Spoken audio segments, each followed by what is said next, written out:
গ্রামে যেই মুদি দোকানগুলো থাকে মাঝে মধ্যে দেখবেন যে এই মুদি দোকানগুলোতে কমন যে ওষুধগুলো সেই ওষুধগুলো পাওয়া যায়। সে ধরেন নাপা, ইস্টাসিন, তারপরে কাশির, মাথা ব্যথা, এই ধরনের কমন যে ওষুধগুলো এই ওষুধগুলো পাওয়া যায়, যেগুলো সবাই নাম জানে। সবাই নাম জানে মানে যে এই ওষুধ দিয়ে এই কাজটা হয়। যেমন নাপাতে গায়ে জ্বর ভালো হয়। গত রাত থেকে আমার গায়ে প্রচণ্ড জ্বর আসছিল, তো মা মনে করছে আমার কাছে ওষুধ নাই, সেই জন্য সে পাশের দোকান থেকে ওষুধ নিয়ে আসছে। তা আমি খাওয়ার আগে সচরাচর খাওয়ার আগে যেটা করি যে এক্সপায়ার ডেটটা চেক করি।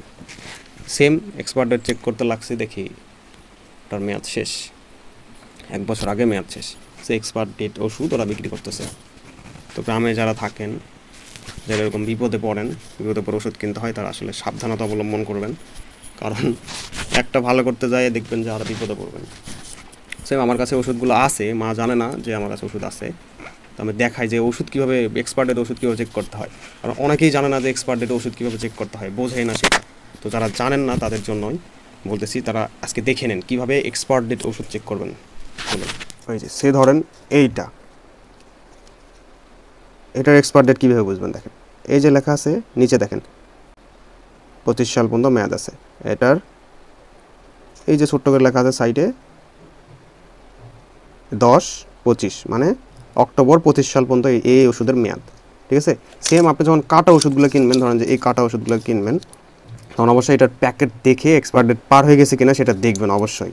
এটা যখন আমি কিনছি তখন দেখছি কিন্তু আমি এটার মেয়াদ আছে 1/27 পর্যন্ত। দেখেন এই যে 1/2027 সাল পর্যন্ত এটার মেয়াদ আছে। সেম এরকম অনেক ওষুধ যেগুলো আছে, এই যে এটার আবার কিন্তু এই পাশে লেখা নাই, এটা আবার আছে এই পাশে লেখা, এই যে লেখা আছে 10-25 অক্টোবর 25 সাল পর্যন্ত। সেম এরকম সব ওষুধেই কিন্তু এক্সপায়ার ডেট লেখা থাকবে। ওই দেখেন নাপা লেখা আছে 3/27, এই পাশে উৎপাদনের মেয়াদ, এই পাশে এক্সপায়ার ডেট মেয়াদ লেখা থাকবে। ঠিক আছে। তো সাবধান, বাইরে যখন ওষুধ কিনবেন অবশ্যই এটা দেখে তারপর ওষুধ কিনবেন।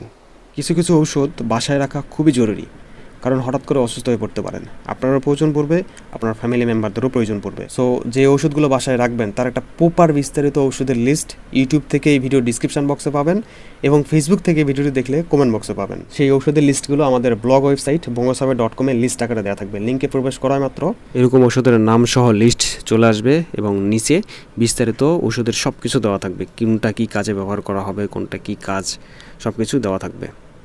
ভিডিওটি ভালো লাগলে একটা লাইক দিবেন, কমেন্ট করে আপনার মতামত জানাবেন, এবং জনস্বার্থে ভিডিওটি শেয়ার করবেন। Thanks for watching, keep subscribe, stay tune, Banga cyber.